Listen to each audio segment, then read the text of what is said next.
me vas a tener que interrumpir. Porque vos sabés que No, yo te voy a interrumpir. yo puedo empezar a hablar y no parar. Yo creo saber a qué me estoy metiendo. Bueno, ¿quieres hacer la intro? La hago yo. Bienvenidos a Expertos de Sillón. Este es el podcast en el que cada semana entrevistamos a un invitado o invitada sobre sus teorías sobre el universo, sus pasiones secretas, sus placeres culposos. Siempre intento variar el copy, pero siempre vuelvo al copy original. Yo soy Alejandro Cardona. Y yo soy Sebastián Rojas y hoy tenemos como invitado en nuestro podcast a Alejandro Cardona. Es el ejercicio más indulgente del mundo. Es en un ejercicio de indulgencia, sí, absolutamente. Alejandro y yo llevamos tiempo, pues como ustedes saben, este podcast sale de nuestra curiosidad por las obsesiones de los demás y es absolutamente natural que nosotros también tengamos en cierta medida obsesiones propias. La diferencia, hay una simetría marcada y es que Alejandro tiene sus obsesiones mucho más claras que yo y él llevamos tiempo pensándonos cómo se debería tratarnos como nosotros tratamos a nuestros invitados. Y pues por eso tenemos hoy aquí a Alejandro. Alejandro no necesita presentación para los que han escuchado este podcast varias veces, pero tal vez no estaría más decir, Alejandro, ¿cuál es tu vida diurna? Tu vida por fuera de este podcast. Mi vida diurna. Bueno, sí, es que tampoco lo hablamos tanto. Yo edito video, ese es mi trabajo diurno. Y de noche, literalmente, también enseño improvisación, como hago teatro y cosas así. Pero sí, esa es mi vida diurna. Y no vamos a hablar de nada de eso hoy, Alejandro. ¿De qué vamos a hablar? Parce, vamos a hablar de los Beatles. ¿Vamos a hablar de los Beatles o vamos a hablar de un momento específico, de un producto específico? Pues mira, o sea, sí, es decir, como que este capítulo se llama Abbey Road, porque como que todo culmina ahí, y de ahí irradian muchas cosas. Abbey Road siendo el último álbum que los Beatles graban, pero el penúltimo que sacan. Un poquito de intriga. Sí, porque cuando empezaste a decir todo esto de, no, pues es que es una culminación, esa es como la primera gran pregunta. Pues Abbey Road es en el 69 y en el 70 sale otro álbum, ¿no? En el 70 sale Let It Be. Let It Be. Que lo grabaron antes de Abbey Road, pero fue tal desmadre porque los Beatles estaban en sus peleas y de todo, que se estaba acabando la banda, que Let It Be, creo que ni siquiera lo hicieron con George Martin, que fue el productor de ellos de toda la vida. Y sí, ese álbum quedó como en veremos. Que es el que se muere. Ese man creo que murió hace muy poquito.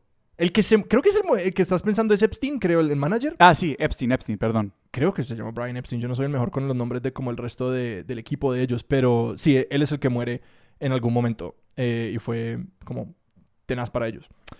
Pero sí, o sea, la razón por la que se llama Abbey Road o los Beatles es que, no sé, deberíamos poner los Beatles para enganchar más gente porque no sé si todo el mundo sabe qué es Abbey Road. Mi obsesión con los Beatles es entera, es como con todas las cosas, pero Abbey Road ocupa un lugar particular en ese panteón que para mí es demasiado como pensar en el logro que es en términos musicales y también en como la salida que es. O sea, es un álbum que es perfecto de tapa a tapa en un momento súper conflictivo de la historia de ellos y que acaba con una canción que se llama The End. Sí. O sea, se encuentra toda la mitología con todo el talento, con todo lo que ellos hicieron. Sí, si uno quiere como meterle, como leer en clave histórica Abbey Road, pues como se lee perfectamente porque literalmente te dice que es el final en la última canción. Sí, y me da mucha rabia el hecho de que Let It Be sale después, porque para una persona como viviendo eso en el momento ha de haber sido como, no sé cómo se ha de haber sentido, porque Let It Be igual como que no es que haya canciones malas en Let It Be, pero no tiene la cohesión y no es el resultado de Abbey Road. Pero yo quiero hablar de los Beatles y como llegar a Abbey Road. Bueno, pero entonces yo quiero que empecemos por el principio. O sea, y es cómo llegan los Beatles a tu vida. Y obviamente aquí estamos hablando, cuando hablamos de los Beatles, yo creo que igual estamos hablando de una de esas obsesiones o pasiones o referentes de la cultura popular que por más de que sean pues del mundo anglófono o lo que sea, son absolutamente extendidas. O sea, los Beatles sí fueron un fenómeno global. Sí. Y son un fenómeno pues transgeneracional a lo que da. O sea, como que todo el mundo tiene algo que ver con los Beatles. Entonces, ¿cómo fue ese encuentro tuyo? Es interesante porque uno como que escucha sobre los Beatles. Es como la banda más grande de todos los tiempos. Y es como, ¿a lo bien? ¿De verdad?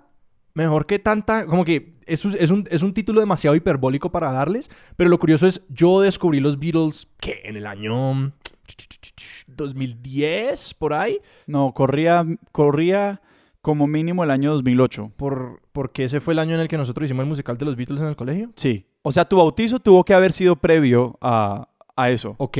O concurrente. Es que sí, o sea, yo creo que es un paralelo al de mucha gente. Como que los Beatles están en todas partes en nuestra cultura popular. Entonces uno crece escuchando Let It Be, uno crece escuchando Hey Jude, uno crece escuchando Octopus's Garden, porque además ellos tienen canciones que son como para niños, que son excelentes canciones para niños. Pero sí, nosotros hicimos un musical en el colegio, Sebastián y yo, que para mí fue la entrada y muchas otras personas. Y sí, creo que para muchas otras personas también. Fue como la entrada y es basado en la película Across the Universe, que no es un mal punto de entrada para una persona. Como que la película como película no es que sea la gran cosa, pero los covers son muy buenos, las versiones de las canciones son excelentes. Y sí, hicimos este musical y yo después de eso descubrí un álbum en la colección de mi papá, cuando yo empecé a como decir, bueno, ¿qué me voy a llevar de la colección de CDs de mi papá? Y me empecé a robar CDs del gabinete de mi papá. Y encontré un disco que se llama One. Tiene un 1 amarillo en la portada con una carátula roja. Sí, es rojo. Sí, es rojo, sí. De hecho, yo tengo una historia de objeto con ese disco. Contámela. No con el tuyo. A alguien, yo no sé si yo lo compré o también se lo tumbé a alguien que inclusive no pudo haber sido mis papás, porque mis papás no tienen esa relación tan cercana como con la música en inglés. O sea, mi educación sentimental musical que viene de mis papás es como Serrat, Ana Belén, Víctor Manuel, Joaquín Sabina, todas esas cosas. No, o sea, a mí en mi casa creo que no me pusieron los Beatles nunca. No, a mí tampoco. Ok, pero no, yo simplemente lo que sé es que yo en algún punto yo tenía ese disco de One y lo puse en la parte de arriba como en el parabrisas de un carro. Ajá. Y el sol lo derritió y por mucho tiempo guardé el disco simplemente porque quedó como con esta forma medio psicodélica y como los Beatles tienen también su propio lugar dentro de la psicodelia, me pareció sí. que se guardaba. Pero bueno, volvamos. One, el 1 amarillo. El 1 amarillo, sí, que de hecho no es un mal punto de entrada. Ese disco consiste de... Los Beatles tenían algo muy particular que ellos creían que... O sea, la manera como funciona la música ahorita es que una persona saca un sencillo y ese sencillo es el gancho para comprar el álbum, ¿no? Bueno, si la gente aún espera vender álbumes, que la gente no compra álbumes hoy en día. Lo escuchamos por Spotify. No, pero el álbum igual, podemos hablar eso más adelante, pero el álbum yo siento que igual está recobrando una nueva relevancia dentro de cómo circula la música. Ellos sacaban sencillos y ellos sentían que incluir el sencillo en el álbum era robarle plata a la gente. Porque ellos decían, ¿por qué? O sea, esa gente ya pagó por un sencillo, ¿por qué les vamos a quitar? O sea, es una canción por la que ustedes ya pagaron en teoría. Y sí, pues la gente estaba comprando todo. Es una canción que ya tienen. Es una canción que ya tienen, exacto, para que la van a tener repetida. Entonces hay canciones, por ejemplo, creo que... No, Strawberry Fields, Penny Lane, que no me acuerdo bien, no me quiero equivocar. Esas canciones no están en ningún álbum. Expertos de sillón. Todas las canciones que están en One, la gran mayoría salieron como sencillos y no están incluidas en un álbum. Entonces son los sencillos que llegaron al número 1 en Inglaterra y Estados Unidos. Por eso se llama One. Eleanor Rigby está en ese álbum. Pero Eleanor Rigby está en Revolver. Es que es complicado porque los álbumes los sacan de una manera en Gran Bretaña y de otra manera en Estados Unidos. Como que se reconfiguran un poquito. Como que hay versiones de los álbumes. Ok. Sebas, quiero hacer una acotación. Quiero como enmarcar esta historia y esta vaina. Para las personas escépticas, y estoy pensando como en un par de personas... No sé, estoy intentando como... Yo siempre pienso como en el público más escéptico posible. Ok. Y quiero como intentar hablar de por qué... Como que por qué los Beatles nos llegan de una manera como tan mascada. Y por qué es tan difícil como de entrarle a esa historia. Porque nosotros como que tenemos esta experiencia de los Beatles muy recibida. Y que nosotros no vivimos esta historia. Entonces conectarnos con el contexto de lo que estaba pasando es difícil.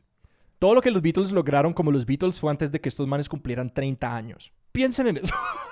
Como que las personas que están en sus años 20 en este momento piensen que los Beatles se volvieron los Beatles a los 15 y 16 años y esa banda ya no existía antes de que estos manes cumplieran 30 años. Pensar solamente en ese hecho, yo me hizo pensándolo. Es como que el nivel de logro creativo, estos manes lo lograron antes de llegar a los 30 y que después de eso ellos tienen como carreras. John solamente vive 10 años más y el resto de ellos viven al menos 30 años más después de eso. 30, 25, Harry. Porque todos sabemos que Paul McCartney está muerto. Bueno, Paul murió en el medio de la corrida. No, mentira, ni siquiera quiero hablar de la conspiración. Teorías de conspiración con María Jimena. Porque no le quiero ni botar tiempo. La versión corta es, un disc jockey en algún lugar dijo Paul McCartney está muerto y estas son las señales, como para literal la versión de los 60s del clickbait. Y la gente se agarró de eso y empezaron a decir, Paul está muerto. Y eso es todo lo que voy a decir sobre eso. Pero si estos manes logran todo esto antes de cumplir 30 años. Y uno basta con...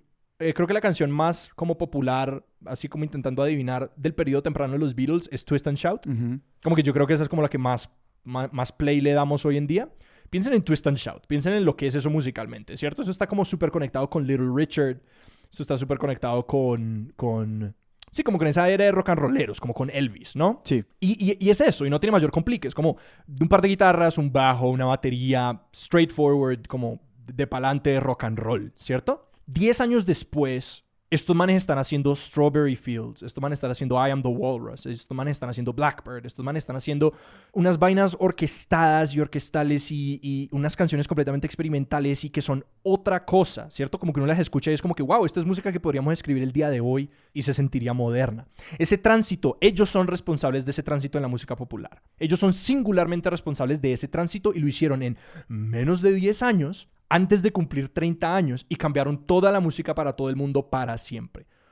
O sea, la incorporación de otros instrumentos al rock, la orquestación del rock, la experimentación, distintos modos, como que todo cambió. Como que uno escucha y es como que, estos manes, ¿cómo hicieron este tránsito? Y esa historia está documentada álbum por álbum.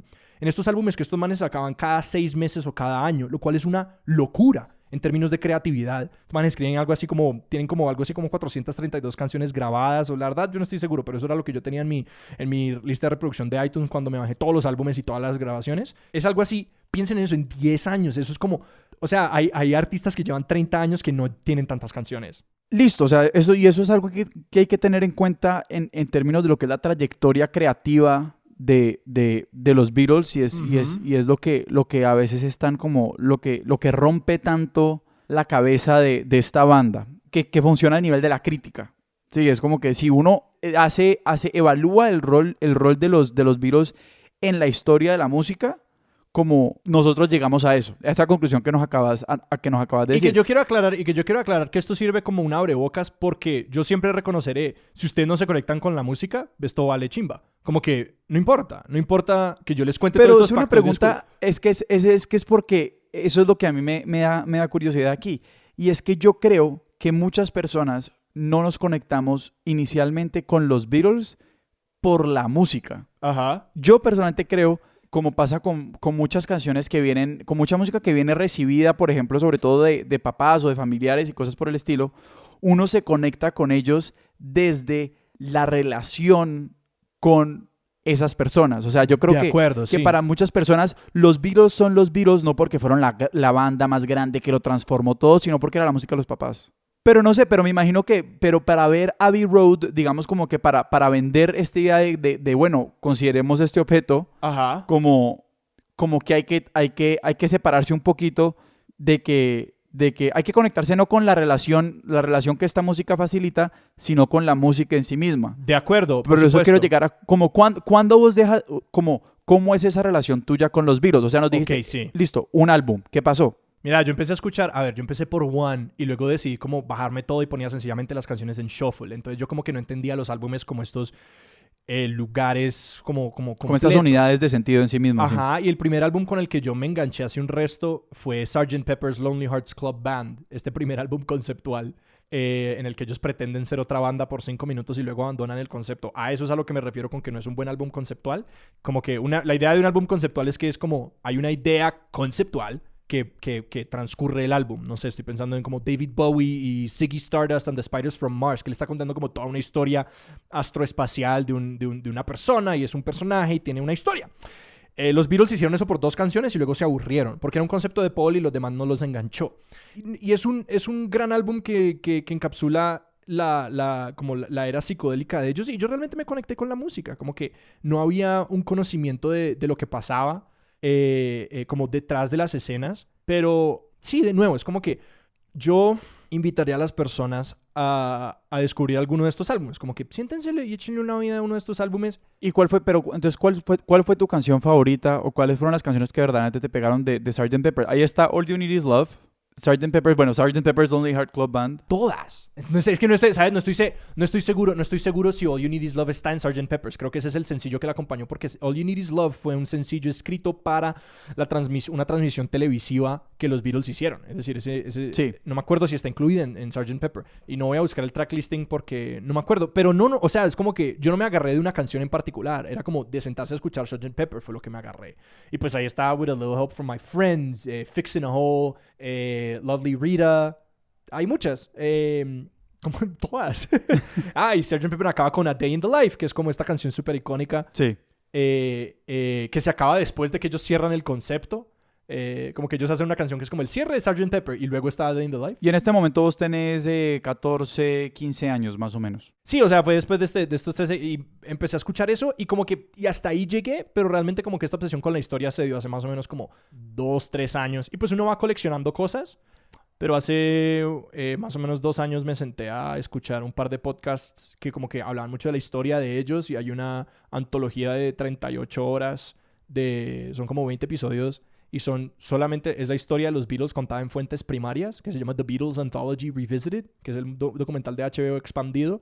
Y es solamente fuentes primarias, es decir, no hay ninguna narración, no hay nada. Es todo contado desde la historia de los Beatles, los compañeros de los Beatles, los colaboradores de los Beatles, contando su propia historia y explicando lo que estaba pasando como en cada uno de sus momentos. Y en ese momento pues me volví a empezar a meter y que pues yo soy músico en alguna medida e ir aprendiendo las canciones de los Beatles e ir entendiendo como la complejidad de lo que está pasando musicalmente, como que ha sido una parte de ese recorrido. Pero, por ejemplo, o sea, cuando hablamos de tu relación como digamos, músico y estudiante de música con los Beatles, pues, no sé, la verdad es que, pues, los Beatles en cierta medida, y yo creo que también un vector que facilita que sean tan populares es que pues la música o muchas canciones icónicas no son difíciles. Mira, lo que a mí me gusta decir de las canciones de los Beatles es que tienen buenos huesos, ¿sí? Entonces, mira, les voy a poner un ejemplo. Cualquiera puede sentarse y tocar una canción de los Beatles, y si voy a tocar música en este momento, cualquiera puede sentarse y tocar una canción de los Beatles y que les suene más o menos bien. ¿Por qué? Porque no necesita tantos adornos. Entonces, como que ustedes pueden tocar, ¿yo qué vas a ver? Una canción compleja como I Am the Walrus. I am his, you are me, as you are me.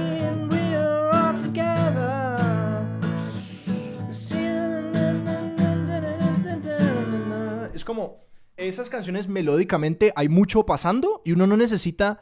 Hay canciones que no suenan bonito en un cover, que uno necesita como tocar la canción. Es como que muéstrame un buen cover de Bad Guy de Billie Eilish. Ya. ¿Cierto? Es como que es más difícil.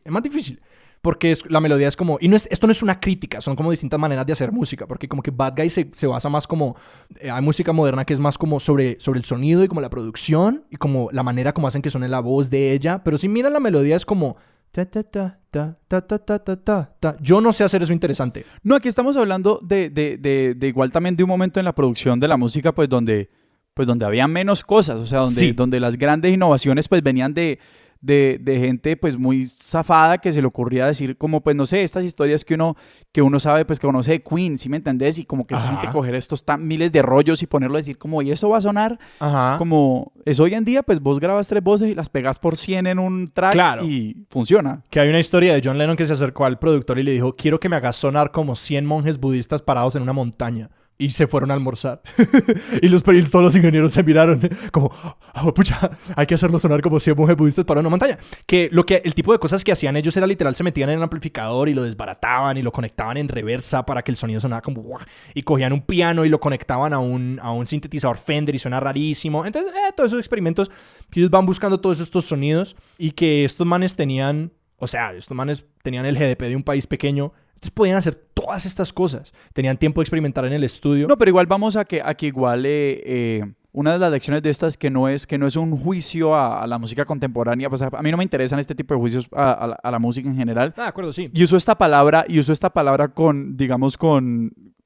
no desde un juicio moral, que digamos la búsqueda de los sonidos antes era más honesta simplemente porque era más difícil. Era tan difícil y todavía como que... necesito sonar así, no es como que, bueno, pues exacto, bajémonos el track de la cítara. No, es que no, necesitamos por conseguir ejemplo, a alguien que la toque. Es que el tipo de cosas que ellos hacían, nadie las había hecho antes. Es que de nuevo, venimos de esta época del rock en la que todo sonaba así, como que todo sonaba... Sí, exacto. Y ese era el sonido. Y como que todo el mundo se quedaba en estos como caminos bien recorridos. Y los Beatles empiezan a decir, ¿qué pasa si hacemos una canción que es Yesterday? Que es solamente Paul con violines y lo sacamos en un álbum popular. Eran unas apuestas que uno lo piensa y es como que ¿dónde estaban las cabezas de estos manes? Que estos manes estaban como tan libres de preocupación de perderla. Como que uno nunca siente en el álbum de los Beatles que estos manes estén diciendo como que, uy, estamos en la cima y no la queremos perder. Que uno cuando escucha la música de ellos, uno nunca siente que es como, uy, estos manes estaban en la cima y estaban preocupados por no perderla. Que, no sé, ustedes pónganse en la posición de un artista popular y uno dice, pues, parce, este es mi dinero, este es mi momento, este es mi sustento, esta es mi carrera, este es mi ego, seámonos francos. Uno quiere quedarse allá arriba. Entonces, ¿qué hace uno? Lo que ha funcionado hasta ahora, que es la razón por la que tantas bandas se dejan de volver interesantes. No, los Beatles, eso como que no se cruza por la mente de ellos. Ellos sencillamente era como pura música. Ellos venían de esta tradición de como, pues, estos manes nacieron en Liverpool, sus papás trabajaban en muelles y eran como personas trabajadoras de collar azul que llaman. Y eso como que uno no lo siente en la historia de ellos. Pero, y eso es interesante también porque ¿en qué momento, o sea, digamos, tenemos los inicios de los Beatles son puro rock, lo que nos acaba de tocar, ¿cierto? Ajá. Cuando ellos tienen, como también lo dijiste antes, el GDP de un país pequeño, es que ellos comienzan a innovar, o sea, pues viene en parte de la disponibilidad de recursos o hay una apuesta experimental e innovadora antes de que eso se vuelva también parte de su sello. Qué pregunta tan interesante, parce. O sea, uno podría escribir libros como intentando teorizar como qué es lo que empieza a pasar con ellos. Algo curioso, y es que en las canciones de los Beatles desde el comienzo, ellos como que están buscando cosas diferentes, como que hay una curiosidad natural que ellos cultivan desde muy al comienzo, que nuestro amigo mutuo Juan Esteban Arango siempre me contaba como que él tiene un tip para escribir canciones. Y el autor de la música de Expertos de Sillón. Y el autor de nuestro tema. El man dice como que, parce, métale una cosa rara a una canción, ¿cierto? Como que unita. Que la canción tenga una cosa rara, ¿cierto? Entonces ellos en sus canciones siempre tenían como un gancho o una cosa rara, que eso era una cosa muy común en las canciones de los 50 y 60, como que escribías una canción y te decían, ve, métele, como que la canción quería tener un gancho, el sencillo quería tener un gancho, entonces estas canciones que les dicen novelty songs, ellos hacían un poquito eso como verbalmente, pero también musicalmente, entonces me refiero a como una canción que tenía congas en la parte de atrás, o como que una canción que quería sonar súper hispana, como Till There Was You. There were bells on a hill. Y es como que es como que le metían un gancho. Esos ganchos se van volviendo como experimentación y ellos empiezan entonces a escribir estas canciones que lentamente como que van rompiendo el molde. Y lo interesante es que ellos se aburren de las propias cosas que ellos venían haciendo. En particular John. El visionario de los Beatles es John. Es difícil como pensarlo de otra manera y ahí podemos empezar a hablar como de estos 4 Beatles y quiénes son, y que a mí me parece que es súper interesante uno irse conectando no solamente con la música de los Beatles, sino con la música de Paul y de John y de George y las 2 canciones de Ringo. Y las 2 canciones de Ringo. Es una cosa muy interesante de los Beatles y es que también pues de la manera como ya existen como un producto cultural, es que los Beatles también demandan un tema de alianzas y digamos la gente que se sabe y se llama como fanático de los Beatles, creo que es impajaritable que todo el mundo escoja su Beatles. Ajá. O sea, esto también se vuelve un... ¿qué opinión te merece? Porque siempre todo el mundo dice no, Paul, no, John. Y hay los que dicen George Harrison también, pues. La gran división ahí es sí, Paul y John. Paul y John escriben como el 90% de todas las canciones. George escribe otro numerito, pero es que los numeritos de George no son nada de hacerle el chico. O sea, George florece como escritor de canciones en los últimos álbumes y de la carrera de George Harrison después de los Beatles es la más interesante entre todos ellos. Y además, o sea, George Harrison luego se mete en una banda con Bob Dylan y Tom Petty, que son los Traveling Wilburys. O sea, es mucho más interesante la historia del después. Y las canciones que escribe George, esto es en defensa de George como Beatle, man escribe something in son en parte o sea, a mí yo digo que George Harrison es mi Beatle favorito porque de las que más me gustan son sus canciones. Something, While My Guitar Gently Weeps también es de él. Here Comes the Sun. O sea, es como que el man y esos están en los últimos como 2 álbumes de ellos. Y sí, de nuevo, como que el man aparece con tal fuerza en esos últimos álbumes que es como suficiente para que uno justifique que lo escojan. Pero sí, por la mayoría del tiempo, Paul y John están escribiendo la mayoría de las canciones en conjunto. Ese proceso también es súper interesante, como que uno llegaba con una canción y la acaban de escribir, se sentaban una tarde y ellos siempre que se sentaban a escribir, escribían alguna canción. Ellos escribieron cientos de canciones antes de como siquiera tener sus primeros álbumes. Como que ellos tenían mucho proceso, que es otra de las cosas fascinantes de los Beatles. Es como que eran genios, sí, pero también tenían muchísimo proceso. Sí, tenía todo un sistema. Claro, que ellos sencillamente creativamente, y no me refiero a como proceso en términos de como lo que hacían en el estudio, no, como ellos pensaban una canción y que ellos hay tips como creativos geniales que vienen de ellos, que es como, y pues no estoy diciendo que ellos sean los únicos que hayan visto estas cosas, pero, por ejemplo, ellos decían, mira, sencillamente escribí la canción. Este fue un tip que le dio Paul a George, me parece. Acaba de escribir la canción, como que escribirla de comienzo a fin, no importa la letra, y no importa que no sea buena. Escribíla y luego reescribí la letra. Que la letra original de Yesterday era Scrambled eggs, oh dear mama, how I love your legs, porque Paul no era bueno para letras. Pero sí, Paul y John escriben la mayoría de las canciones. Ringo escribe 2, que por eso es que le hacen tanto bullying a Ringo.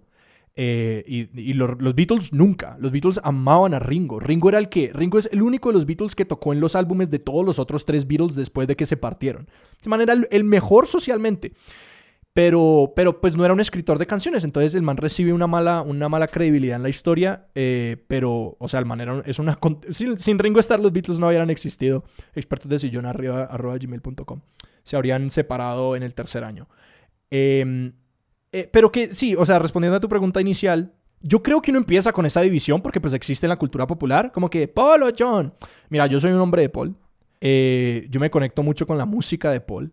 Pero eso no significa que no disfrute enormemente la música de John. Como que John está ahí al ladito, ¿me entiendes? Como que no es la gran cosa. Solamente que por alguna razón como que sí, me tengo a conectar más. Algunos experimentos de John son muy zafados para mí. Es que lo que, digamos, volvemos a eso. Estabas diciendo que John es un poquito como el que comienza la experimentación, el que también se aburre un poquito. Entonces quiero que andemos en eso. John se aburre constantemente. John es el depresivo crónico ansioso que tenía una mala relación con su esposa y cuya la música le salvó la vida en múltiples veces. Estaba pensando eso esta mañana. Y John como que por eso él mantiene esta como energía de punk, ¿cierto? Como de revolucionario, de arte moderno, y le mete esta vaina a los Beatles, como que él era el que decía como que ven, necesitamos meterle una máquina de ruido al final de I Want You So Bad. Sí. Al final, una white noise machine que entra y que Paul detestaba esas cosas.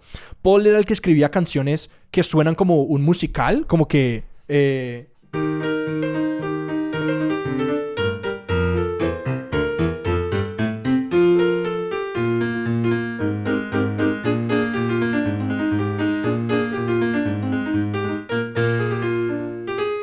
Paul hacía ese tipo de vainas, ese es mi piano, que son sencillamente como musicalmente, como que Paul era el Mozart, Paul era el Beethoven, Paul podía tocar piano y guitarra y batería igual o mejor que todos los otros, y Paul es una persona que uno piensa en como, si ustedes tienen un amigo que aprende más rápido que ustedes y hace todo mejor que ustedes, como que uno tiene esa sensación, esa persona que como que va adelante de uno en la vida en todo, ese es Paul en la banda. George Harrison,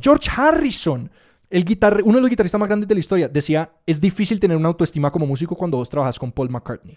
Porque Paul McCartney escribió una canción como esa, como la que acabo de tocar, que es Martha My Dear, una canción así, y luego se sentaba y escribía, oh, darling, como que un rock and roll así, una chimba, y Paul además podía sentarse y decir, voy a escribir una canción así. ¿Por qué? Porque eran celosos y competían muchísimo. Entonces John escribía una canción rock and roll así, una chimba, como que, no sé, John escribía un I want you so bad, pa, pa, pa. Y Paul le daban celos. Entonces el man decía, yo voy a escribir una canción así. Y el man iba a una esquina y en una tarde escribía un Oh Darling. O sea, es un nivel de frustrante lo que hacía Paul McCartney. Y hay historias con Brian Wilson, el escritor de canciones de The Beach Boys. El man fue y escribió God Only Knows. Si no han escuchado God Only Knows, es una canción que como que no sé, siento que es un corte profundo, como que no mucha gente la conoce. God Only Knows es una de las canciones de amor más hermosas del mundo. Y Paul McCartney la escuchó y dijo, yo voy a escribir una canción así. Y Paul McCartney escribió Here, There and Everywhere después de una sesión de escucha de God Only Knows. Y también una de las canciones de amor como más espectaculares que hay. Entonces sí, o sea, como que ese es Paul y ese es John como muy a grandes rasgos. Y la otra como distinción que voy a hacer entre Paul y John, obviamente ambos eran músicos geniales. Paul es el melódico, John es el verbal. Paul es el que tiene las grandes melodías hacia una chimba Y John es el experimentador con palabras.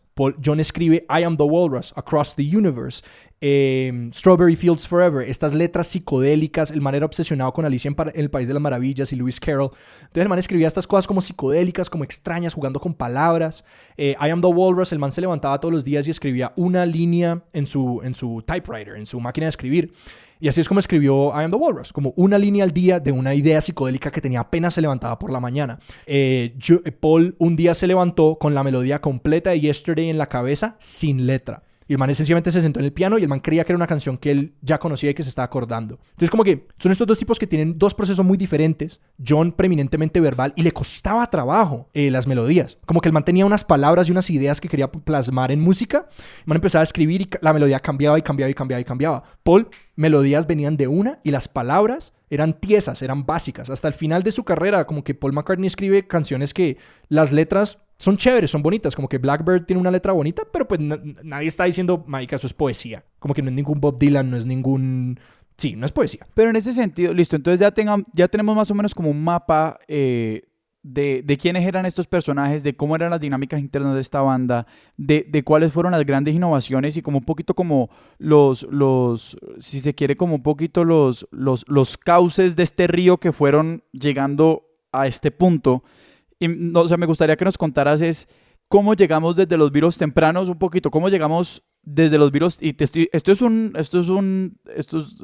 grande lo que te estoy pidiendo, cómo llegamos casi que de manera muy sucinta, es cómo llegamos de los Beatles rock and rolleros a esta culminación que termina siendo Abbey Road, o sea, ¿qué pasa en ese intermedio? Ok.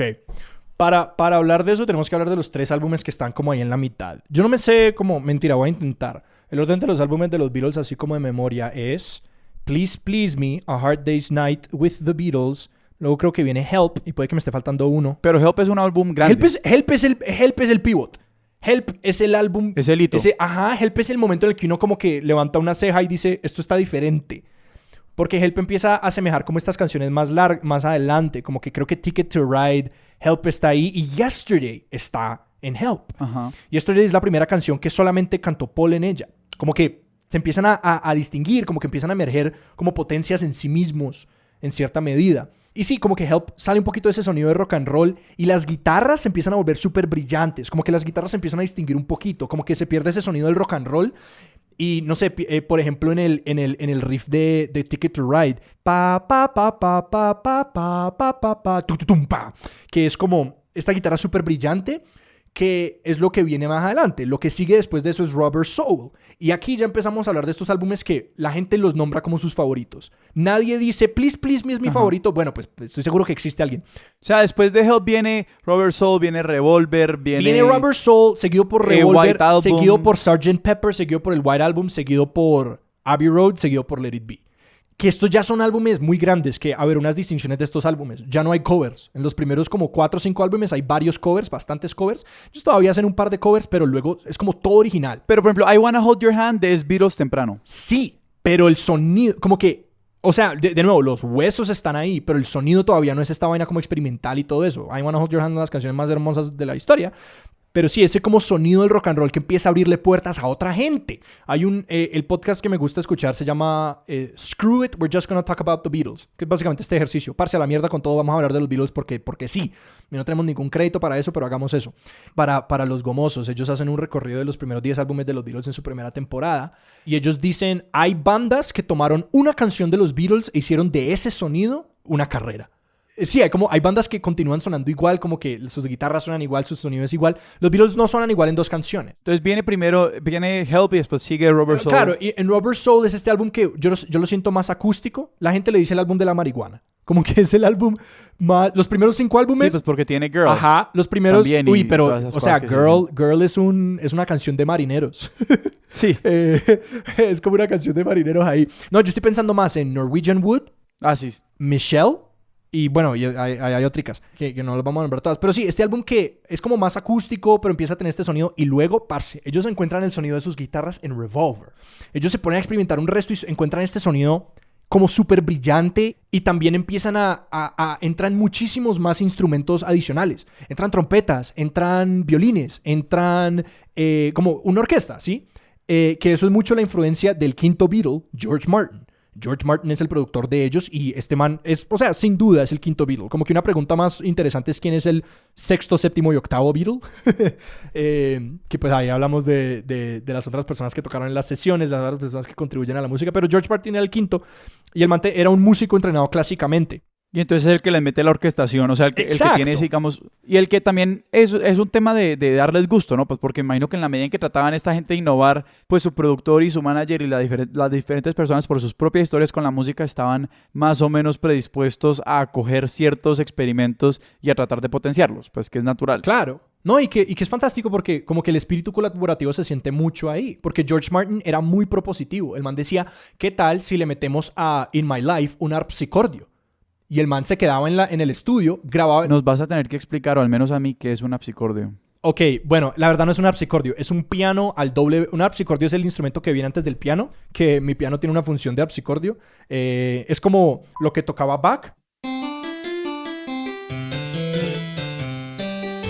Sí, ya. Esa vaina, que no hay que vivirla mucho tiempo porque... Pero sí, es como un piano mucho más agudo, un sonido muy no hay delgado. que someterse a eso. Exacto, y no tiene pedal. O sea, no hay manera de sostener el sonido. Que sí, que en In My Life hay un solo de piano que George Martin entró, lo tocó en una clave diferente y luego le sube la velocidad para darle igual a la clave y por eso es un piano solo de piano rapidísimo, que es para pa pa para pa pa para pa para pa pa pa para pa para pa pa pa pa pa, que es imposible de tocar eso no se puede tocar porque es un piano como al doble de velocidad y suena muy delgado, entonces la gente cree que es un harpsicordio, pero es un piano al doble de velocidad. George Martin hacía ese tipo de cosas y George Martin era mejor pianista clásico que todos ellos, Paul incluido, porque pues tenía entrenamiento. Y continuando como con esa trayectoria, sí, ellos como que continúan experimentando y siguen sus vainas y ellos luego encuentran el LSD. Bueno, pero digamos para hacer este marco, entonces, Ajá. si Rubber Soul es el álbum de la marihuana, un poquito como estábamos diciendo. Sgt. Pepper es el álbum de el ácido. Y después le sigue Revolver y White Album. No, perdón. O sea, hablemos de Revolver como el álbum en la transición entre la marihuana y el ácido. Y luego Sgt. Pepper es todo ácido. Y, o sea, ahí también estaba incluido Magical Mystery Tour. Como que estos son los álbumes que es como que psicodelia. Como colores brillantes. Sí. Como todas estas vainas. Sonidos raros. I Am the Walrus. Strawberry Fields. Como que estos álbumes súper psicodélicos. Y después llegas a como White Album y esas vainas que ya son la trascendencia más allá de las ayudas psicodélicas para alcanzarla. The White Album es un doble álbum que o sea, The White Album tiene como más de 30 canciones. Que pensarse eso es como, ¿de qué estamos hablando aquí? The White Album es un doble álbum. Es decir, tiene el lado A, B, C, D. Estos manes sacaron 2 discos porque sencillamente tenían tanto listo. Porque los manes se fueron por unos meses a un retiro espiritual en la India a practicar meditación trascendental. Y se fueron todos los 4 con sus esposas y varias otras celebridades. Allá estaba Donovan, allá estaba Prudence Farrow, la hermana de Mia Farrow, la que mató Manson, Charlie Manson. Y es en quien se basa la canción Dear Prudence, que ya como que se malviajó y se encerró en una choza. Uh-huh. Y ellos diciéndole, ve, salí. Desmalviajate, salí. Eso es Dear Prudence. Que la escribió John con una técnica de guitarra que le enseñó Donovan durante el retiro. Y hasta Ringo se inspiró y escribió su primera canción durante ese retiro. Pero sí, es como que en ese momento ellos dejan las drogas un poquito, como que se calman un tanto, se van y empiezan a hacer meditación trascendental y salen todas estas canciones como de este periodo que es como como experimentalmente el White Album es de los álbumes más inconsistentes y como está por todas partes. Parce. Esas canciones están por todos lados, hacen experimentos, hay canciones raras. Ahí está la famosa Revolution 9, que es el que, Number 9. Sí. Yo la he escuchado una sola vez completa porque es un experimento acústico de John. Sí, es muy mal viajante. Es un mal viaje horrible. Es John Lennon haciendo un experimento de arte moderno acústico. Eso no pertenece a un álbum de música, pero se vuelve icónica porque es como un experimento acústico en una canción. Como que nadie hacía eso, la gente no hacía eso. Y después de The White Album, ellos graban... Y The White Album fue el acabose creativamente. Durante las sesiones de The White Album, estos manes estaban peleando mucho. ¿Y las sesiones de White Album son en la India o sea, la producción de White Album pasa después? Estos manes fueron con el Maharishi, que era el guía espiritual, y estos manes se dieron cuenta de que este man era un humano más. no era que fuera un charlatán, sencillamente estos manes se dieron cuenta de que ese man no era ningún ser divino. Pero ellos iban en esa bus, o sea, sí, bueno, esto es otra cosa de la historia de los virus en la que no hay que profundizar, pero es que a mí me parece también curioso desde, bueno, cosas que ya hemos hablado en este podcast de alguna búsqueda de trascendencia, Sí. que los virus también tienen como, ellos en un sentido como que patentan un poquito este viaje, pues lo representan, pues porque son unas figuras de la cultura popular que Claro. representan un poquito como todo este viaje de Occidente a Oriente, de la trascendencia sintética, la trascendencia si se quiere real, pero también de como descubrir y desilusionarse también de que, pues también que literalmente cuando uno profundiza un poquito más en todas estas como tradiciones trascendentales es como, esto no es de llegar a lo divino, sino de lidiar con lo jodido que es ser humano. Por supuesto, sí.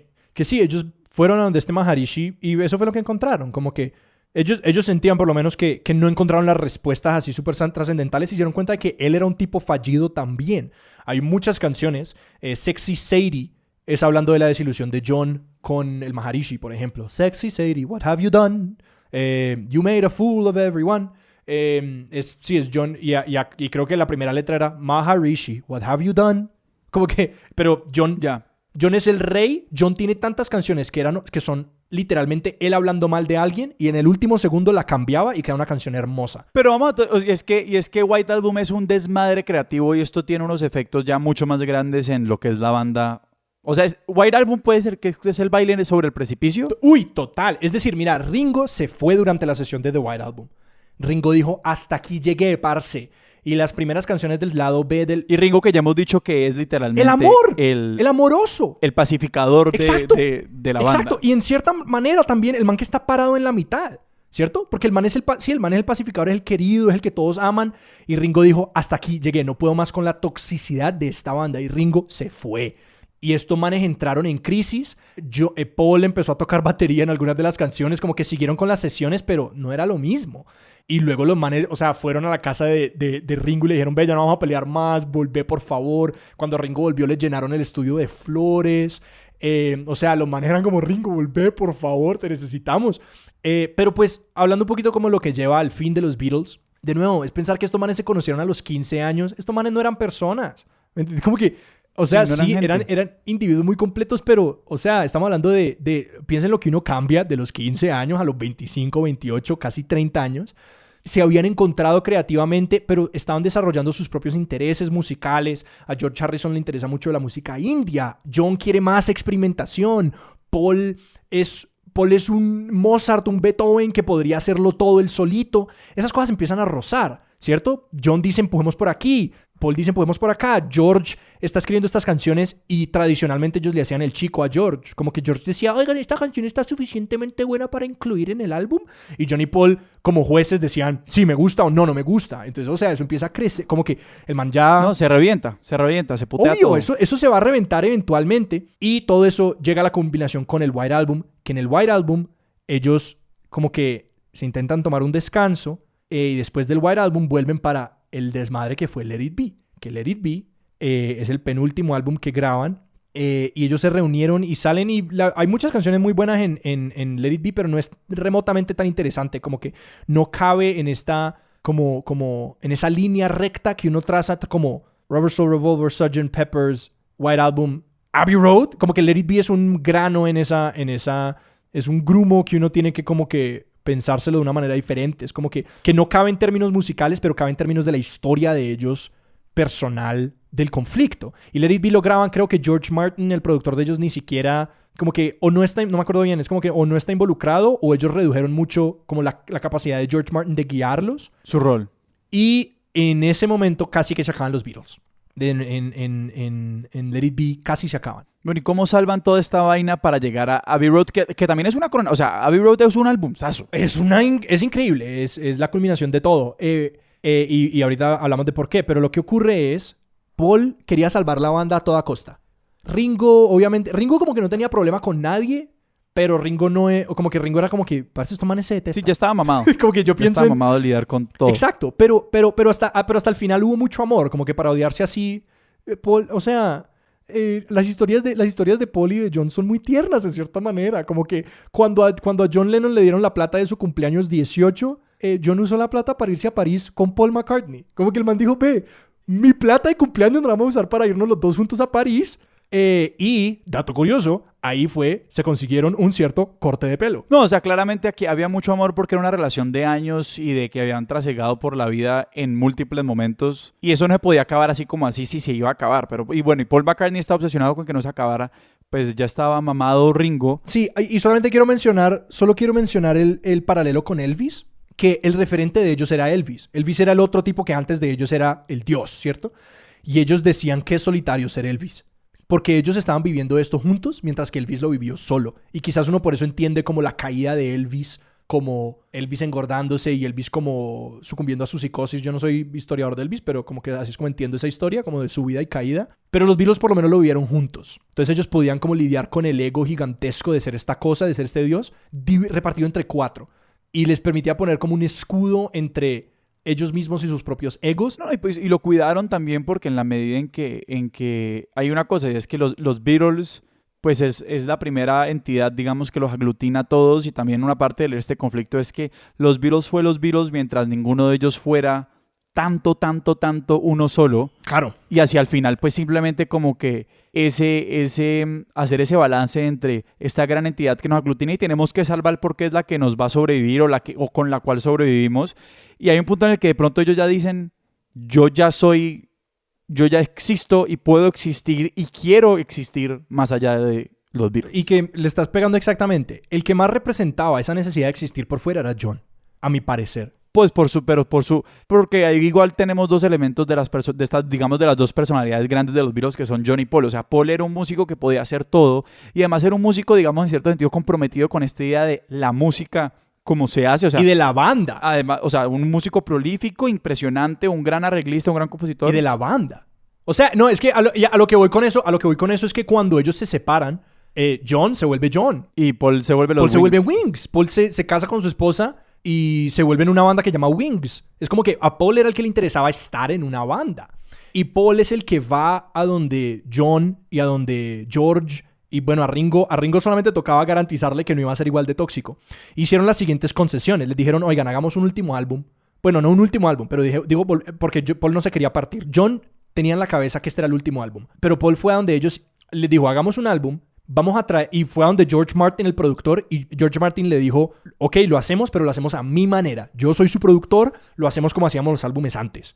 Yo no sé eso qué significa, pero pues básicamente como que darle control, dejarlo guiar el proceso. Y Paul le dijo, de una, lo que haga falta para traerte. Y fue a donde John e hicieron la siguiente concesión. Creativamente, John estaba en control de la primera mitad del álbum y Paul estaba a cargo de la segunda mitad del álbum. ¿Qué significa eso? Cuando ellos escribían canciones, que hacia el final ellos ya estaban trayendo canciones completas a la mesa, ¿cierto? Como que George Harrison escribió Something solito. Entonces, ¿qué significaba? La persona que escribía la canción decía quién cantaba esa canción. Por lo general ellos, pero a veces se la daban a alguien más. Como que eran el líder de cómo arreglaban esa canción, ¿ya? Como que es tu canción, vos vas a tener como... Vos sos el point. Sí, es el que toma las decisiones sobre creativamente para dónde va la vaina y que le delega los roles a los demás. Pero está también la cuestión de cómo organizamos el álbum, ¿no? Y lo que hicieron fue para manejar esos egos y pues se pusieron reglas muy claras y difíciles de llevar, que es...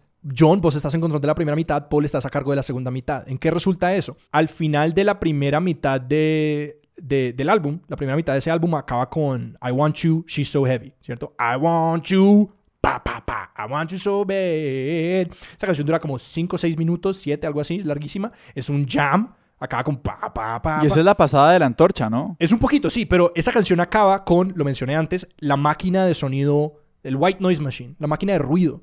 Que John dice, metámosle ruido a esta vaina.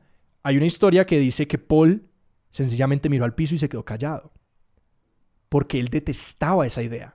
O sea, es una máquina que hace... Sí, yo tengo una para dormir. Ajá, sí, es esas máquinas. Una máquina de ruido. Y que acaba con... Se va volviendo más duro y más duro, más duro, más duro, más duro. Y acaba... Y se corta. Y ahí acaba la primera mitad del álbum, que si lo escuchan hoy en día, lo siguiente que escuchan es... Para, pa, pa, pa. Que es una transición genial y que ellos no diseñaron porque uno le tenía que dar la vuelta al LP. Es un corte abrupto que uno podría decir, uy, eso no es música. ¿Me entiendes? Como el cerebro tradicionalista de Paul dice, eso no es música, eso es feo. ¿Cómo vamos a cortar así? Pero entonces él miró al piso. El man miró al piso, que es... Se lo tragó. Exacto, se lo tragó. Esa es la manera como ellos pudieron hacer ese álbum. porque John tomaba ese tipo de decisiones de la primera mitad. Y también que, por ejemplo, John detesta una canción de la primera mitad que es Maxwell Silverhammer, que es una de esas canciones como pa' niños de Paul, lo que John llamaba la música de abuelitas de Paul. La detestaba. ¿Y qué pasaba? El man decía, muchísima suerte, éxitos, y se iba del estudio. El man no participaba en esas canciones. Y otra historia también, pues hablando del genio de John, una historia así es obladi oblada. Desmond has a barrow in the marketplace. Es una canción muy para niños. John se fue, eso era durante el White Album. John se fue y dejó a Paul grabando. Y Paul grababa y grababa y grababa. Hizo como 40 tomas de esa canción. Las historias de Paul son muy chistosas porque una canción así de pendeja la grabó 40 veces. Otras canciones la sacaban en una toma. Y el man la graba 40 veces. Y John llegó al estudio y así como diciendo, ay, ¿qué es esta vaina? Pues, acabemos de una vez. John se sienta en el piano y toca el piano, el pam, para, pam, pam, pam, pam, pam, tam, tam, tam, tam, tam. Eso es John. Y en una toma sacó eso. Como que el man trataba esas canciones con un desdeño. Pero sí, era como ese tipo de concesiones. Y luego en la segunda mitad de Abbey Road está... La gran contribución de Paul es que la segunda mitad de Abbey Road, empezando con Golden Slumbers. Once there was a way to get back homeward. Que es una canción tradicional británica, pero Paul McCartney no sabe leer partituras, entonces el man cuando escuchó esa canción se inventó otra música. Es un medley. O sea, esa segunda mitad, lo que sigue después de esa canción es un medley. ¿Qué significa un medley? Es toda una canción. Es toda una canción. Son como 8 temas diferentes que fluyen y entran y salen. Y no son 8, o sea, son 8 como tracks, pero hay una cantidad de motivos musicales y una cantidad de cosas. Adelantándome al final del podcast. Para mí es el punto de entrada. Escuchar el medley de Abbey Road. Si quieren el álbum entero, pero si son cortos de paciencia, el medley de Abbey Road, que empieza con Golden Slumbers y va hasta el final del álbum. Es realmente como que musicalmente increíble. Si eso no los engancha musicalmente, con todo el amor, no creo que esta vaina los enganche. Porque lo que es el medley de Abbey Road es Paul McCartney cogió todos estos temitas, un montón de canciones que ellos tenían que no tenían lugar, que ellos como que, tengo este pedacito, no sé qué hacer con esto. Paul, ¿qué hace? Paul se sienta y hila todas estas canciones dispares juntas. ¿Cómo las hila? Con nuevos motivos musicales, cambios de clave constantes, con orquestaciones. Ellos fluyen entre... Párenle bolas si escuchan el medley de Abbey Road. Escuchen cuándo es como muy rock and roll y cuándo es puros instrumentos de orquesta. Eso no es fácil de lograr. Sienten cuántas veces hay cambio como de canción. Cada como 30 segundos a minuto y medio, uno está en una canción diferente, en otra canción, en otra canción, en otra canción. Eso es tan extremadamente imposible de hilar musicalmente y Paul McCartney lo hace con una gracia que es de envidiar y es de realmente de admirar. Como que son 80 canciones diferentes en 8 minutos y se siente cohesivo.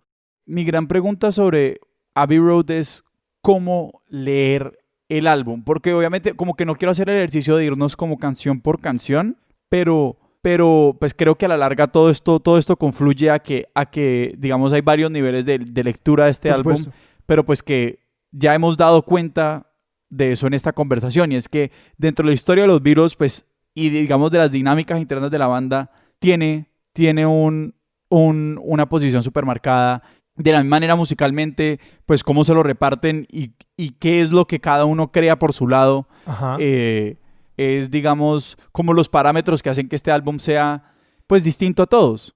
Sí, pues hablemos de eso, hablemos un poquito de cómo leer Abbey Road y lo quiero como casar con el final de la recomendación.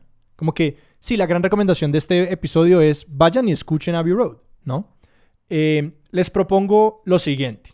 Hay muchas maneras diferentes de leer estos álbumes como cualquier producto artístico, ¿no? Y aquí tienen un primer, una manera de entrarle a esa historia que pues ahí tienen alguito, ¿no? Pensar en como lo que estaba pasando en este medley del final. Les propongo esto.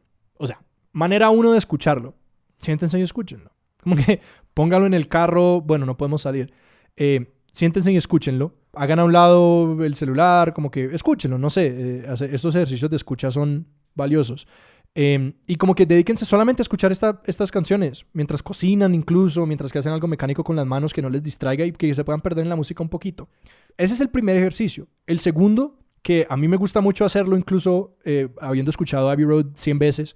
Escúchenlo e intenten alternar qué instrumento están escuchando. Intenten enfocarse solamente en las guitarras. Intenten enfocarse solamente en la batería. Que no hemos hablado de la discriminación de Ringo. Enfóquense solamente en la batería. Enfóquense solamente en el bajo de Paul McCartney. Enfóquense solamente en cuando entran los instrumentos orquestales, las trompetas, los violines, más que nada violines y cuerdas. Ese es otro ejercicio que uno puede hacer. El otro ejercicio, que sería la manera que yo les digo como que se quieren meter con historia, se quieren meter con los Beatles individualmente, hagan una búsqueda muy sencilla en Wikipedia y vayan escuchando las canciones y solamente tomen nota de quién la escribió, porque en Abbey Road ya están muy marcados los escritores. Por ejemplo, empieza con Come Together, John, 100%. Something, George, 100%. Como que ya tiene una identidad muy marcada. Entonces, escúchenlo y tomen nota cuál es su favorita. Como que, ahí es que empieza a notar, Abbey Road es un gran álbum para uno darse cuenta, no, yo soy un fan de John, no, yo soy un fan de Paul, yo soy un fan de George, yo soy un fan de Ringo, dijo una persona en la esquina.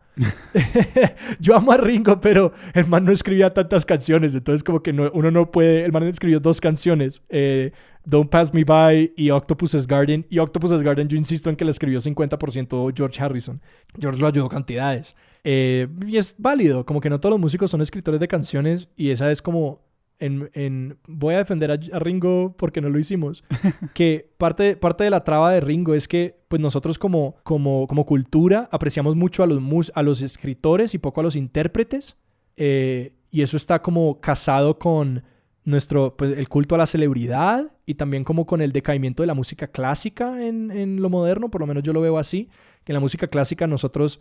se admira tanto al compositor como al intérprete. Como interpretar música clásica es difícil, pero acá... Sí, es como por eso uno va a ver a David Lang tocando tal sonata de tal persona. Exactamente, porque... Sí. Y es interesante porque pues ahí hablamos de lo que hace la música clásica o el jazz diferentes, y es que la dificultad de interpretación es como que...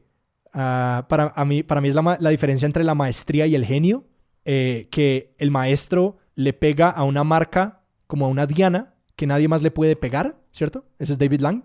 El genio le pega a una marca que nadie más puede ver. Sí. Sí, creo que es una muy buena forma de ponerlo. Alguna vez la leí en algún lado y me quedé con ella, pero... ¿no es original? Me alcancé a ilusionar tanto. Yo dije, acabamos de producir contenido que va a sobrevivir millones de años, pero bueno, listo. No es de nosotros para nada. Ringo, en ese sentido, es un maestro. Como que nadie puede hacer lo que Ringo hizo y es... darle un esqueleto y darle apoyo y darle, francamente, unas partes de batería espectaculares a una banda que hizo tantas cosas.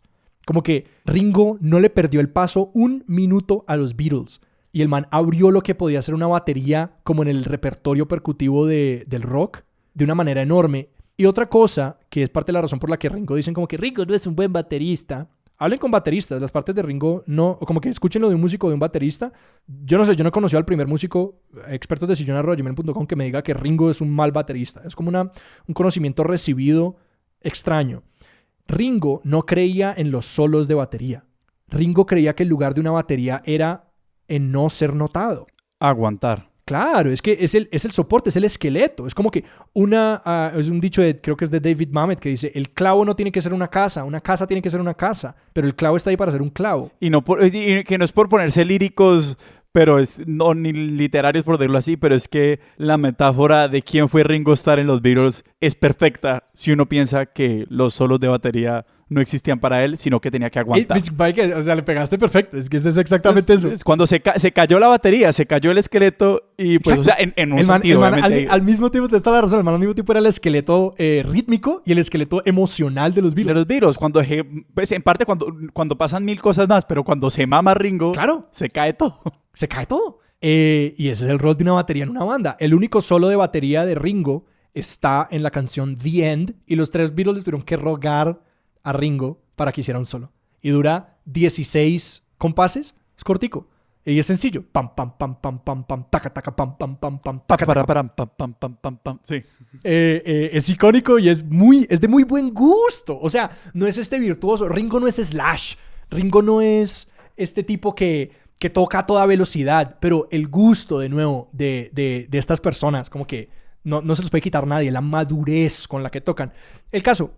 escuchar Abbey Road con Wikipedia abierto e ir identificando, me gusta esta canción, me gusta esta otra, yo soy un fan de esta persona, y luego les digo, váyanse para atrás y escuchen, yo les diría, sí, escúchenlo en reversa, para que vayan como conectándose con esta tradición musical, que yo creo que si uno empieza con Please Please Me, el primer álbum de los Beatles, que igual tiene unos temotas, de nuevo, I Wanna Hold Your Hand es de las primeras canciones de los Beatles, que uno está un poquito desconectado de esa tradición, y el rock and roll se escucha muy como... Uno se cansa. Yo me canso, yo no escucho esos álbumes muy a menudo, pero vayan en reversa. Abbey Road, White Album, sáltense Let It Be. Yo no tengo ningún amor por Let It Be, no tengo nada en contra de él, pero no tengo ningún amor por él. Abbey Road, para atrás, Sgt. Pepper, White Album, Revolver, Rubber Soul, y luego métanle a esos otros álbumes, Help, y los 4 o 5 álbumes anteriores, que le empieza uno como a abrir ese paladar, y de nuevo, si no los engancha, pues no los enganchó. Pero, y si ustedes son personas como mi hermana, cuyo paladar musical es muy, muy, muy moderno, y ustedes no les gusta escuchar, como que no son fans del rock clásico, no son fans de AC/DC y de... No sé por qué empecé por AC/DC, pero Billy Joel y Led Zeppelin, no sé, como el rock and roll clásico. Si no son fans de eso, véanse Across the Universe, que son versiones muy modernas. Es un sonido muy como para el paladar de un escucha moderno, que si ustedes escuchan más que nada pop y más que nada ese tipo de cosas, siento que Across the Universe puede ser una entrada muy amena a como ese universo musical. Y luego vayan y escuchen las versiones originales y vean cuál les gusta más, y si se quedan con Across the Universe, pues todo bien, Sony mi hermana. Y no es por forzar la circularidad perfecta. Por favor, forzala. Creo que hemos llegado al final de esta conversación. ¿Dónde empezamos? En el comienzo, que fue Across the Universe. Exactamente. Pero le quiero tirar un par de dardos a los gomosos. Como que si ustedes escucharon esto y se pusieron bravos por mis imprecisiones, y porque, uy, por favor, o sea, expertosdesillusionar@gmail.com. No, y te lo voy a poner como un reto, porque es que también pasa con los Beatles, al ser una obsesión que como obsesión es tan extendida. Te quiero poner el reto de que le digas un par de cosas que pueden escapar el conocimiento de un erudito de los Beatles. Uy, juepucha, me gusta. Es que yo no soy el más erudito, como que, de verdad, yo soy como que el conocimiento que acabo de botar en lo que va a gomosos de los Beatles es 101. Tengo un dato curioso, tengo uno chévere. A mí me gusta encontrar los paralelismos entre cómo escriben las canciones. Les voy a tirar un dato curioso que me fascina de George Harrison. Pensemos en una canción de los Beatles tempranas, que es We Can Work It Out. Y voy a ser súper indulgente con mi propia guitarra aquí. Por alguna razón a George Harrison le llamaba la atención cambiar entre 4/4 y 3/4. Entonces en tempos musicales es 1, 2, 3, 4, 1, 2, 3, 1, 2, 3, 1, 2, 3, 1, 2, 3. Y George Harrison hace eso muy temprano en su sugerencia de hacer este cambio en We Can Work It Out. A ver. Life is very short and there's no time for fussing and fighting, my friend. I have always thought that it's... Estoy cantando mal. I have always thought... Estoy cantando horrible. Pero sí, el man hace un cambio de 4/4 a 3/4 ahí, ¿cierto? Entonces, 1, 2, 3, 4... 1, 2... Life is very short and there's no time for 1, 2, 3, 1, 2, 3, 1, 2, 3, 1, 2, 3, 1, 2, 3. Y hace ese cambio ahí. Y es como un quirk, un juguetito que le gusta usar a George. Una fórmula casi de él. Más o menos, porque no la usa tanto, pero...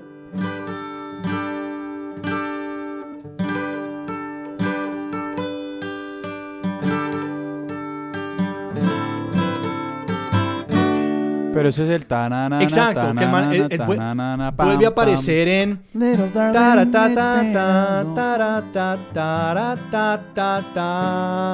eso todo es 4/4, ¿cierto? 1, 2, 3, 4, 1, 2, 3, 4, 1, 2, 3, 4, 1, 2, 3, 1, 2, 3, 1, 2, 3, 1, 2, 3, 1, 2, 3.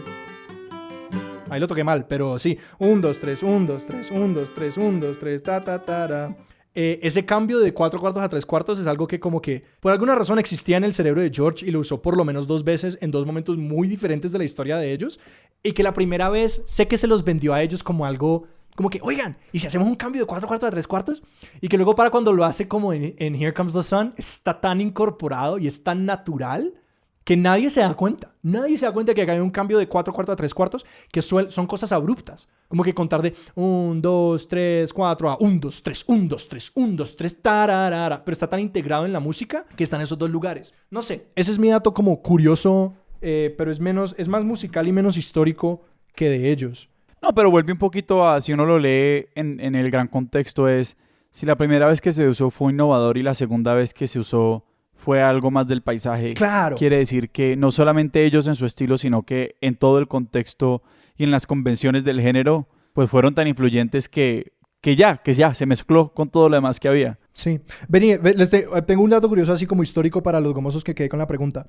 Y esto es solo para gomosos, todo el resto de la gente se va a desconectar. La canción Jealous Guy del álbum Imagine de John, que es donde está Imagine, I'm just a jealous guy. Esa canción, ellos la escribieron durante el retiro espiritual con el Maharishi y grabó el demo para las sesiones del White Album, pero nunca entró. Y la versión original de esa canción decía, ¿cómo era? I'm just a child of nature. It won't take much to set me free. I'm just a child of nature. I'm one of nature's children. O sea, el man era como cantando una vaina sí, pues muy de la como espiritualidad y todo eso. Por alguna razón no la grabaron para el White Album. Hace poquito yo estaba escuchando los demos del White Album y escuché esa canción y yo dije, no. Este man escribió sacó esa canción 10 años después. Pero esos demos son lo máximo porque hay canciones que tanto Paul como George como John escribieron en ese retiro que salieron 10 años después completamente diferentes. Y el verdadero apunte para los gomosos es The Beatles Anthology Revisited, que es un podcast que lo pueden encontrar en SoundCloud. Y es 38 horas, son 20 episodios. Es un podcast, siéntense y escúchenlo. Es la historia completa de los Beatles contada por ellos en fuentes primarias. Esto es para gomosos extremos, pero para mí fue lo máximo. Como ir poniéndola, uno ponerse a trabajar, ponerse a cocinar, ponerse a manejar, lo que sea que hagan cuando escuchan podcasts. Y escuchar The Beatles Anthology Revisited, que lo pondremos en las notas porque el nombre es un montón. Es súper. Alejandro, muchas gracias por acompañarnos hoy en Expertos de Sillón. No me dé las gracias. Esto es el ejercicio más indulgente que he hecho en toda mi vida. Vos dijiste que eras músico, que es un dato que creo que hasta ahora no se había revelado. Si la gente te quiere escuchar, ¿hay algún sitio? Pues en el Instagram de Expertos de Sillón creo que... No, mentira, no está linkeado a nuestros Instagrams, pero mi Instagram es Alejandro Makes Things. Alejandro hace cosas. Alejandro Makes Things. Y sí, pues me pueden seguir ahí si quieren seguir mi Instagram. Mi Instagram no es demasiado privado, así que es abierto al que quiera y pongo covers de música y cosas así, pero realmente no mucho. Si están en la ciudad de Bogotá o les gusta la comedia improvisacional, yo tengo un proyecto de impro que se llama El Quinto Pulgar, eso está @Quinto Pulgar, y un amigo y yo acabamos de empezar a sacar sketches, piezas corticas de comedia, todo en español, @Cindy Impro, que ese es mi dúo de impro. Si les llama la atención por ahí. Y realmente el mejor favor que nos pueden hacer es recomiéndenle eso. Seguro que tienen un gomoso de los Beatles y mándenles este podcast para ver si le sacan algo, si se ponen bravos. Sí, así sea para que se revienten de rabia. Sí, oigan, y de verdad, sí, a mí no me hace... Lo que más feliz me hace es poderle vender los Beatles a alguien, porque eso es como... es un lugar como tan especial para mí, tan profundo como en mis gustos y en lo que hay para compartir. Entonces, si a ustedes les engancha esto, de verdad, como que escríbanme con preguntas, con afirmaciones, con defamaciones, y les prometo que les respondo por el correo de expertos, que me encanta si alguien los engancha, le dan una oportunidad y les queda gustando. No, y esto no solamente ha sido como un episodio más de Expertos, es básicamente como... nosotros levantar un poquito el velo y decir como por qué hacemos Expertos de Sillón. Así que... Sí, o sea, como que... Nada, si les gustó, si no les gustó... Sí. Si nos quieren difamar, si nos quieren corregir todo lo que dijimos, les parece que está obscenamente mal, igual nos pueden escribir a expertosdesillon@gmail.com, nos pueden escribir también por Twitter a expertosillón o en Instagram @expertosdesillón. Y algo que no hemos dicho aún es el hecho de que yo empezaba a subir los videos de los episodios de Expertos también a YouTube. No tiene video, si por alguna razón... Ese es su medio preferido, su canal preferido. Ya estamos en YouTube. Él es Sebastián Rojas. Y él es Alejandro Cardona. Nuestro logo es de Daniel Benavides. Y nuestra música es de Juan Esteban Arango. Hasta la próxima.